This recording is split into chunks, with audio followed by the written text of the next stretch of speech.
Hilliard. I got so much motherfucking design on right now. Uji Chi-square atau uji kuadrat ini adalah uji hipotesis statistik yang digunakan dalam menganalisis suatu tabel kontingensi ketika ukuran sampelnya besar. Dalam istilah lebih sederhananya ini, tes ini terutama digunakan untuk menguji apakah itu merupakan dua variabel kategori independen dalam mempengaruhi statistik uji. Nah, uji ini dilakukan untuk menguji perbedaan lebih dari proporsi untuk data kategoriknya. Nah, variabel dengan skala ukur datanya ini, kategorik ini mempunyai distribusi X2 atau disebut dengan Chi-square. Tujuan dari uji Chi-square ini ada dua macam. Yang pertama adalah untuk menguji bagaimana perbedaan dari proporsinya dan presentasi antara beberapa kelompok datanya. Baik teman-teman, saya akan melanjutkan menjelaskan mengenai materi kami, yaitu kapan digunakannya uji skor. Nah, uji skor sendiri digunakan untuk menguji hipotesis dalam populasi terdiri atas dua atau lebih kelas, di mana data berbentuk nominal atau sampelnya besar. Nah, dasar pengambilan keputusan uji skor adalah jika nilai signifikan kecil dari 0,5, maka terdapat hubungan yang signifikan antara baris dan kolom. Nah, sebaliknya, jika nilai signifikan besar dari 0,05, maka tidak terdapat hubungan yang signifikan antara baris dengan kolom. Saya akan mencoba menjelaskan penjelasan dari materi kami yang dimana konsep dasar uji square adalah membandingkan frekuensi harapan yang diamati dengan frekuensi yang diharapkan. Frekuensi observasi atau nol merujuk pada jumlah sebenarnya atau frekuensi yang diamati dari suatu kejadian atau kategori dalam sampel data. Syarat uji skor adalah syarat uji ini adalah frekuensi responden atau sampel yang digunakan besar. Sebab ada beberapa syarat di mana uji square dapat digunakan, yaitu satu, tidak ada sel dengan nilai frekuensi kenyataan atau disebut dengan juga aktual count atau VO sebesar 0. Nomor 2, apabila bentuk tabel continuous kali 2. Baik, masuk kita pada uji Wilcoxon. Uji Wilcoxon adalah tes non-parametrik yang dapat dipergunakan untuk menentukan apakah dua sampel dependen dipilih dari populasi yang memiliki distribusi yang sama. Syaratnya yaitu data interval yang diordinalkan, satu sampel yang berhubungan, dan dua sampel. Baik, saya akan melanjutkan menjelaskan tujuan uji Wilcoxon. Tujuan uji Wilcoxon ini digunakan untuk menganalisis hasil-hasil pengamatan yang berpasangan dari dua data apakah terdapat perbedaan atau tidak. Uji ini merupakan alternatif penggunaan dari uji invariant sampel teks jika data tidak berdistribusi normal. Kapan uji Wilcoxon digunakan? Yaitu pada saat menganalisis hasil-hasil pengamatan yang berpasangan dari dua data apakah terdapat perbedaan atau tidak. Terima kasih.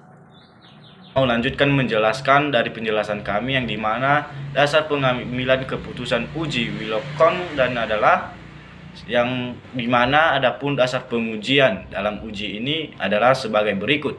Yang pertama, apabila p-valuan lebih besar daripada 0,05 maka H0 diterima, berarti bahwa data yang kita masukkan tersebut tidak terdapat perbedaan. Yang dimana kedua, apabila p-valuan lebih kecil daripada 0,05 maka HA diterima, yang berarti bahwa data tersebut terdapat perbedaan, yang dimana HA ini di dalamnya yaitu terdapat perbedaan. Terima kasih. Langsung saja, nama saya Pernean Kristiani Zaluho dengan NIM 220129. Ini adalah data Excel uji square. Pertama-tama kita akan menjelaskan dulu uji square. Ini data Excelnya ya. Dasarnya adalah kita masuk dulu terlebih dahulu ke SPSS.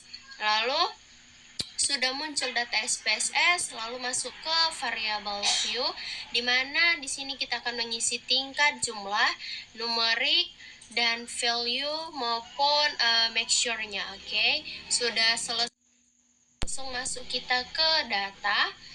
Nah, di dalam data kita klik yaitu paling bawah yaitu weight case. Lalu di dalam weight case itu muncul yang namanya adalah weight case.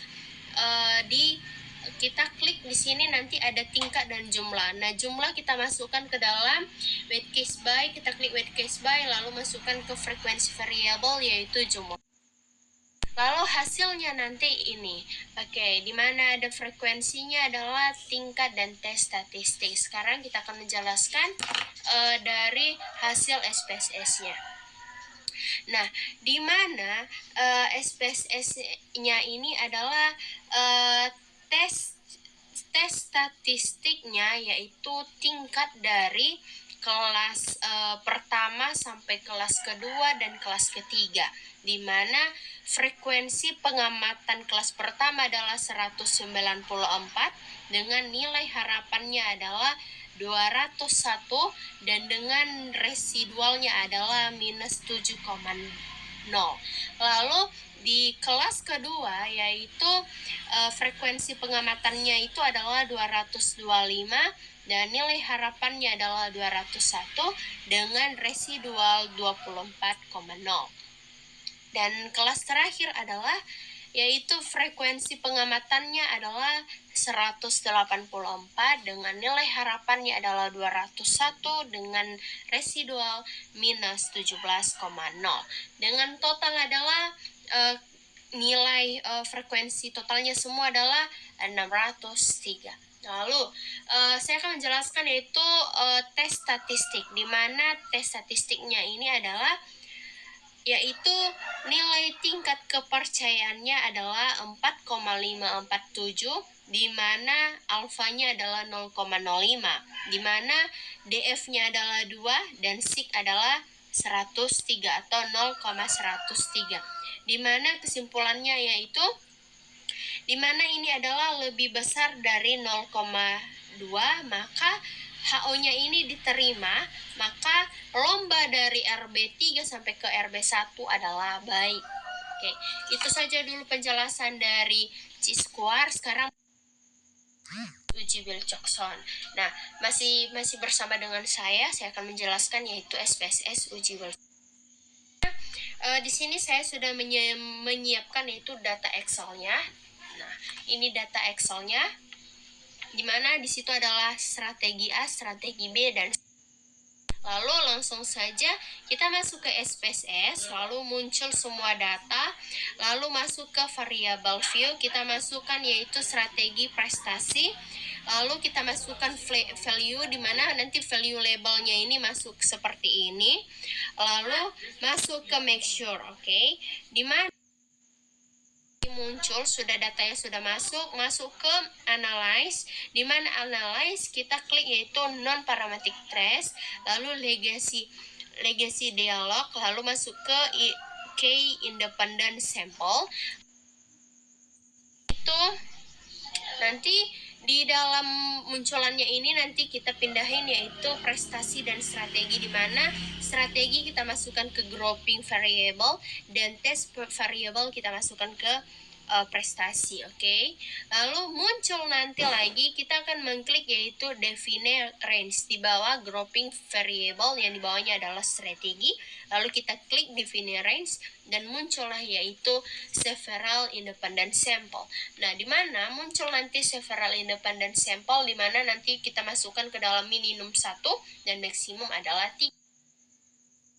Sekarang masuk kita ke masih di tempat yang sama, yaitu kita klik adalah option. Sudah selesai di define range, sekarang masuk ke option, di mana option kita klik yaitu muncul nanti yaitu several independent sample, di mana statistik kita klik yaitu descriptive, lalu kita masukkan quantity. Nah, sudah selesai semua kawan-kawan, kita masuk ke dalam hasilnya, di mana di situ adalah deskriptif statistik dan range maupun tes statistik. Oke.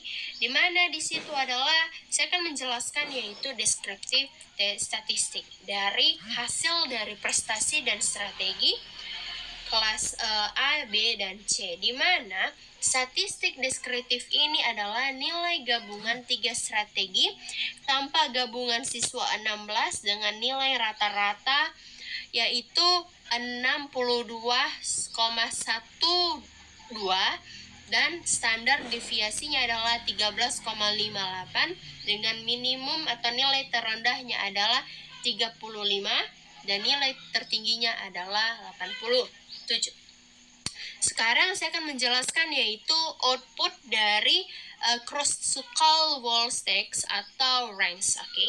Di mana output keduanya ini adalah menjelaskan rata-rata nilai rank, yaitu beberapa jumlah siswa yang menggunakan strategi A, B, dan C, tanpa di mana nilai prestasi strategi B ini tinggi. Karena kenapa? Dia itu adalah 9,42, sedangkan nilai prestasi A yaitu 7,40 dan C adalah 8,50.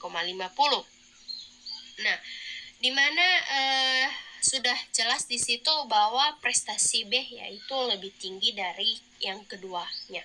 Lalu yang terakhir adalah saya akan menjelaskan yaitu tes statistik, oke? Di mana tes statistiknya itu berdasarkan output yang terakhir ini kawan-kawan, di mana nilai prestasi ujinya adalah 0,497 dan nilai SIG adalah 0,780.